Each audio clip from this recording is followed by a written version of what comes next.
माननीय सभापति महोदय, मैं आपका बहुत आभारी हूँ जो आपने मुझे इस बिल पर बोलने के लिए समय दिया।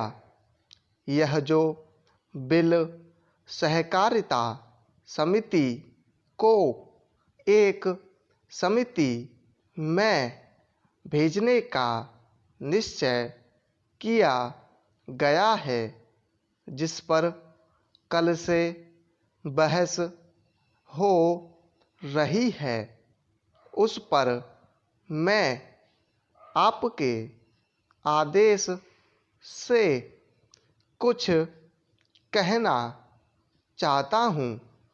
श्रीमान, इस बिल को देखा जाए तो यह समझ में आता है कि यह कोई नया बिल नहीं है, बल्कि जो सन 1912 का कानून है उसी को लाइन पर रख कर बनाया गया है और कोई नई बात नहीं रखी गई है।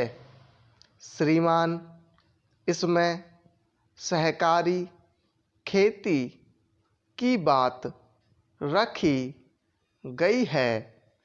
अगर यह कहा जाए कि यह कोई नई बात नहीं है तो गलत नहीं होगा।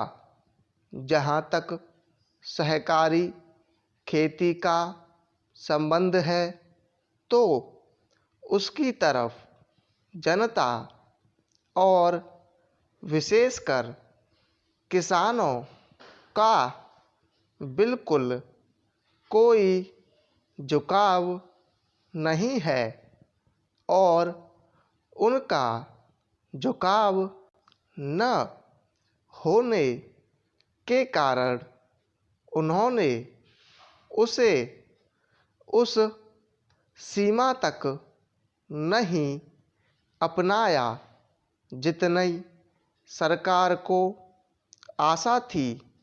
श्रीमान, आपको मालूम है कि नागपुर कांग्रेस में यह प्रस्ताव पास हुआ है कि सहकारी खेती कराई जाए।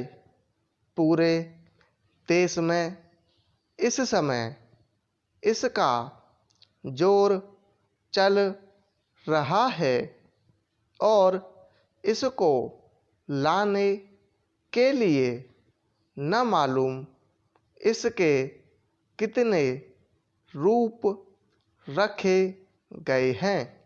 यह कहा गया है कि इसके अंदर कोई जोर नहीं है। अभी एक माननीय सदस्य कह रहे थे कि राजनीतिक पार्टी के लोग यहाँ पर सहकारिता के संबंध में कुछ कहते हैं और बाहर किसानों से कुछ और ही कहते हैं। वे किसी से यह भी कहते हैं कि तुम्हारी जमीन छिन जाएगी। मैं यह निवेदन करना चाहता हूँ कि यह जो कहा गया है और किसानों के अंदर जो भावना पैदा होती है वह इस बिल से साफ स्पष्ट होती है। कि वह गलत भावना नहीं है। मैं यह जानता हूँ कि जब किसान पार्टी का जोर बढ़ा और किसानों की आवाज़ ऊंची हुई तो सरकार ने और हमारे नेताओं ने यह कहना शुरू कर दिया कि हम सहकारी खेती को किसानों के ऊपर लादना नहीं चाहते, बल्कि यह तो किसानों की इच्छा पर है। लेकिन इसके साथ ही साथ एक बात मैं पहले भी निवेदन कर चुका हूँ और फिर भी निवेदन करना चाहता हूँ कि नेताओं का अपना विचार होना चाहिए।